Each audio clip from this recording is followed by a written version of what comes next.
Les points d'entrée de ce débat pour nous. Changement climatique. Je crois que ceux qui pensent que les entreprises ou ceux qui les représentent sont des climato-sceptiques ont tort. Je crois que nous avons tous aujourd'hui, et mes collègues qui sont dans cette salle le confirmeront, des stratégies dans nos métiers d'industriels, cette problématique de réduction d'émissions de CO2 qui est au cœur de nos stratégies.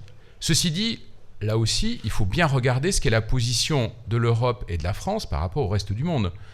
L'Europe est la seule région du monde qui se soit engagée de manière contraignante, publique, en se soumettant à tous les dispositifs de vérification. Et dans cet ensemble-là, la France occupe une position, Luc Ourcel le rappelait tout à l'heure, qui est particulièrement vertueuse. Un des leviers essentiels pour essayer de faire face à la problématique du changement climatique, c'est pas tant de continuer à faire des efforts majeurs nous-mêmes, même s'il faut probablement qu'on continue à faire des efforts, c'est de convaincre les autres de venir avec nous. Deuxième point d'entrée important pour nous, c'est effectivement la compétitivité.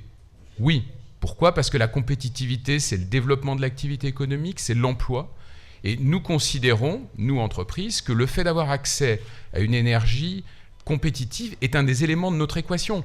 Et quand nous avons lu dans l'excellent rapport de Louis Gallois que le coût du facteur énergie était un élément important, je crois qu'effectivement, nous nous sommes tout à fait les uns et les autres retrouvés. Et là aussi, attention aux raisonnements en moyenne qui conduisent à dire oh, finalement, le coût de l'énergie en moyenne pour l'économie française, c'est pas si important que ça. Et nous le voyons aujourd'hui sur un certain nombre de marchés dans lesquels nous nous heurtons en Europe ou dans d'autres régions du monde, en particulier l'Asie, il y a des concurrents américains qui ont une compétitivité qui s'est fortement améliorée. Industrialisation, là aussi on l'a rappelé, un certain nombre des mesures, je vais venir dans un instant, que l'on peut suggérer, ou d'ailleurs qui ont déjà été mises en place dans le passé, visent à favoriser l'émergence en France de filières industrielles qui sont liées à l'évolution de ce mix énergétique. Et la France a déjà des acteurs qui, dans ce domaine, sont particulièrement importants. On est parmi les leaders mondiaux. Luc Ourcel le rappelait, Patrick Cron le soulignait tout à l'heure. Et bien sûr, préserver cet acquis est aussi pour nous un point d'entrée de ce débat. Et puis enfin, peut-être le dernier point, et peut-être pas le moindre, c'est que dans ce débat, il faut qu'on ait, ou plutôt dans les conclusions de ce débat, il faut qu'on soit très attentif à la capacité de boucler l'équation économique. Le parallèle avec la situation allemande montre que ça peut coûter très cher, mais elle montre aussi que certains pays ont plus de moyens que d'autres pour s'engager dans cette démarche. Et je pense qu'il faut qu'on soit réaliste dans les ambitions qu'on se donne. Je pense qu'un modèle, une transition à l'allemande n'est pas accessible à la France aujourd'hui. Alors une fois qu'on a dit ça, quels sont les points qui nous paraissent particulièrement importants ? Le premier, et là je crois qu'on va se retrouver assez largement, c'est l'efficacité énergétique. Autour de ce sujet de l'efficacité énergétique, il y a un alignement potentiel fort entre les problématiques de compétitivité.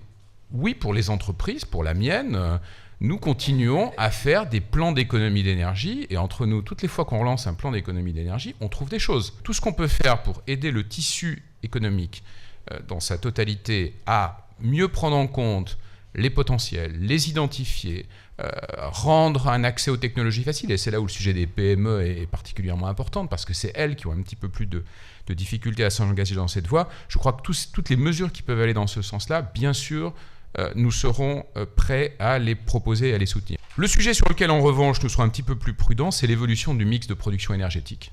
Je pense qu'il faut être attentif sur ce sujet au fait que les temps de cycle, les temps d'investissement sont longs, et c'est illusoire d'imaginer d'ici à 2025 des évolutions massives de mix énergétique. Toujours sur le mix, développement des énergies renouvelables, oui bien sûr, mais probablement pas toutes, avec un choix sur celles qui sont les plus proches de la parité économique. Attention au phénomène de bulle, et je le dis avec modestie parce que c'est pas très simple, mais ce qui s'est passé dans le photovoltaïque montre la limite d'une démarche trop agressive et trop massive. Toujours sur le mix, le gaz. Le gaz est en train de s'imposer dans presque toutes les autres régions du monde comme un élément important du mix énergétique. Il est en déclin en Europe, je pense que c'est un sujet de préoccupation. Alors les réponses, quelles sont-elles ? Probablement pas à court terme d'aller exploiter massivement des gaz de schiste en France. En revanche, oui, l'identification des ressources exploitables en Europe en matière de gaz est un élément important. Le développement de technologies adaptées l'exploration et à la production dans notre environnement, qui est très différent de l'environnement américain, est aussi un sujet, mais aujourd'hui on a le sentiment que la porte a été refermée un tout petit peu plus brutalement. Nous avons des actifs de production énergétique qui existent aujourd'hui, il faut être attentif à les préserver.